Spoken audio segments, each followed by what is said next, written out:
Olá, começando o Boletim Coronavírus dessa quinta-feira, hoje é 22 de julho e eu agradeço a sua companhia e audiência. Muita gente tem dúvida, quantos dias depois do início dos sintomas devo fazer o teste para a Covid? É o que você vai saber agora. Vocês perguntaram, olha, queria saber a partir de quantos dias, a partir do início de um sintoma gripal, devemos fazer o exame de Covid. Então assim, olha, se você começa com quaisquer sintomas de gripe, uma dorzinha no corpo, dor de cabeça, espirro, coriza, dor de garganta, uma tosse, quaisquer um desses sintomas, idealmente 3 dias depois você faz o teste para Covid. Claro que nesse período de 3 dias, idealmente também você já fica meio isolado das pessoas, porque você pode estar com Covid e pode estar contaminando outras pessoas. Então, todas as pessoas que têm sintomas gripais, gente, se isolem dos seus queridos à sua volta e das outras pessoas também. Por quê? Porque vocês podem estar contaminando. No terceiro dia, então, aí vocês fazem o exame. Se der positivo, tem que fazer a quarentena toda. Se der negativo, tá todo mundo liberado para a vida. O primeiro semestre deste ano encerrou com um percentual de 69,7% das famílias brasileiras com alguma dívida. Segundo a Confederação Nacional do Comércio de Bens e Serviço e Turismo, CNC, esse é o maior patamar de endividamento familiar da série histórica de sua pesquisa, iniciada em 2010. De acordo com os dados da pesquisa, em maio, a parcela de pessoas com dívida era de 68%. Em junho de 2020, o percentual havia ficado em 67,1%. As dívidas com cartão de crédito também bateram recorde, aparecendo como principal fonte de endividamento para 81,8% do total. Segundo o presidente da CNC, José Roberto Tadros, o orçamento das famílias na pandemia de Covid-19 tem sido afetado por questões como inflação mais alta e o valor reduzido do auxílio emergencial. E olha que boa notícia! Nesta última semana, entre os dias 14 e 21 de julho, 288 dos 645 municípios do estado de São Paulo não registraram mortes por Covid-19. Além disso, 18 municípios também não apresentaram novos casos confirmados da doença nesse período. A informação foi divulgada pelo governo de São Paulo, que afirmou também que isso é resultado do avanço da campanha de vacinação no estado. Até o momento, o estado de São Paulo já vacinou 54% da população com ao menos a primeira dose de vacina. Mais de 32 milhões de doses de imunizantes foram aplicadas no estado entre primeira e segunda doses e 18% da população paulista completou o seu esquema vacinal. Ainda sobre vacina, a Secretaria de Saúde do município de Campinas, no interior paulista, fez um chamamento público para firmar parcerias com empresas para acelerar o processo de vacinação contra a Covid-19 na cidade. A ideia é que as empresas recebam treinamento, vacina e insumos para a aplicação da vacina. Em contrapartida, elas vão se responsabilizar pela vacinação dos trabalhadores que correspondam aos grupos determinados pelo cronograma de vacinação estabelecido pela Secretaria de Saúde. Pelo menos 3 empresas já aceitaram fazer essa parceria. Segundo a Prefeitura, a ideia é reunir esforços para vacinar a população economicamente ativa. Curitiba prorrogou ontem a vigência da bandeira amarela de alerta contra a Covid-19 por mais uma semana. A análise do Comitê de Técnica e Ética Médica revelou que a bandeira em Curitiba permaneceu em 1,7, mesmo patamar de 15 dias atrás. O novo decreto, que prorroga por mais uma semana, foi publicado nesta quarta-feira, dia 21 de julho, e tem validade até o próximo dia 28.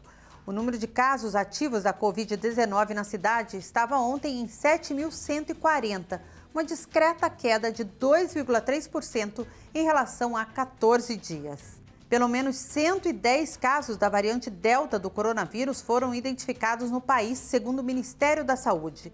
A orientação é para que estados e municípios façam o rastreamento e isolem casos suspeitos e confirmados para evitar a disseminação da cepa.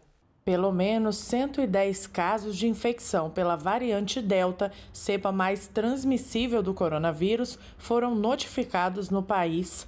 Segundo dados do Ministério da Saúde, os registros foram feitos em 7 estados, dentre eles Rio de Janeiro, Paraná e Maranhão. É necessário obedecer os protocolos de segurança, né? Com o protocolo de segurança, o risco ele minimiza. Queiroga também comentou o uso da medicação proxalutamida. O estudo, que está na fase 3, foi autorizado pela Agência Nacional de Vigilância Sanitária e vai envolver 50 voluntários em Roraima e em São Paulo. O fármaco é indicado no tratamento de câncer de próstata e de mama. Tem sido alvo do interesse dos pesquisadores, né? Tem alguns pequenos estudos e o presidente já afirmou, não só em relação a esse medicamento, mas em relação a outros, do anseio de ter algumas medicações que sejam efetivas também no tratamento da Covid-19. Né? Outro estudo autorizado pela Anvisa e em desenvolvimento é a terceira dose da vacina da AstraZeneca.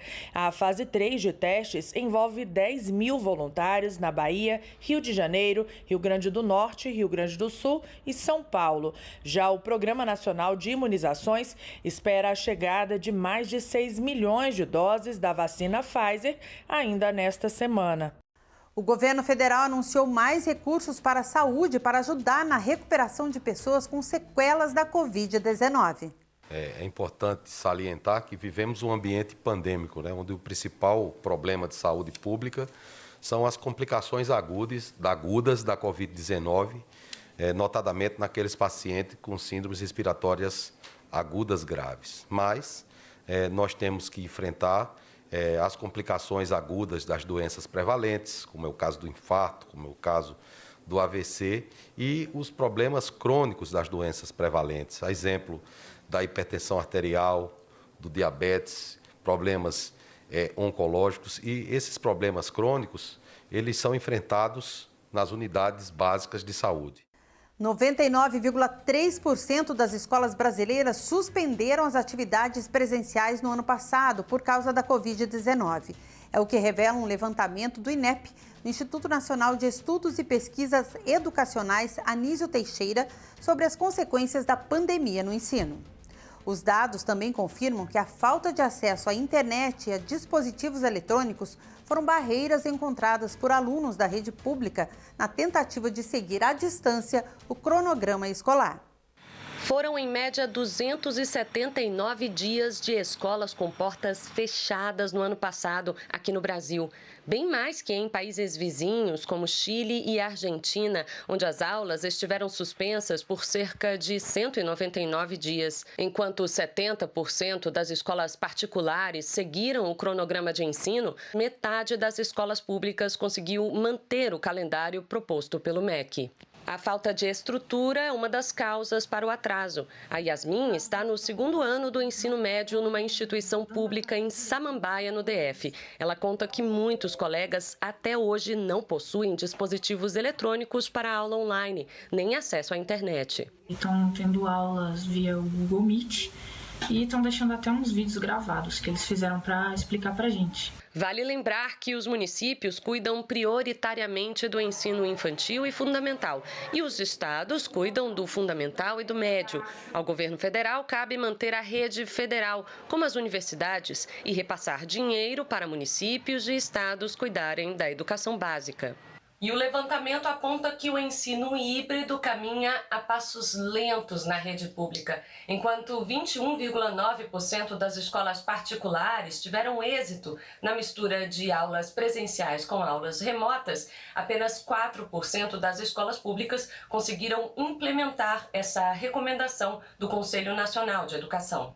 Mas para esta especialista, não adianta discutir cronograma escolar se boa parte das escolas da rede pública não possui segurança nem estrutura para reabrir as portas em meio à pandemia. A gente precisa garantir as condições para que as crianças e os professores, os pais, todos se sintam seguros para voltar para a escola. Mesmo com a retomada das aulas presenciais, as redes, até o final da pandemia, terão que adotar protocolos sanitários que exigirão, via de regra, que as escolas funcionem neste formato. Uma parte dos alunos em casa, revezando com outra parte que se encontra presencialmente. Em nota, o MEC afirma que vem trabalhando para diminuir os efeitos da pandemia e que já fez diversos repasses às escolas públicas para aquisição de materiais materiais de higiene e limpeza, além de equipamentos de segurança para a retomada das aulas presenciais, e que trabalha em conjunto com o Conselho Nacional de Secretários de Educação e a União Nacional de Dirigentes Municipais de Educação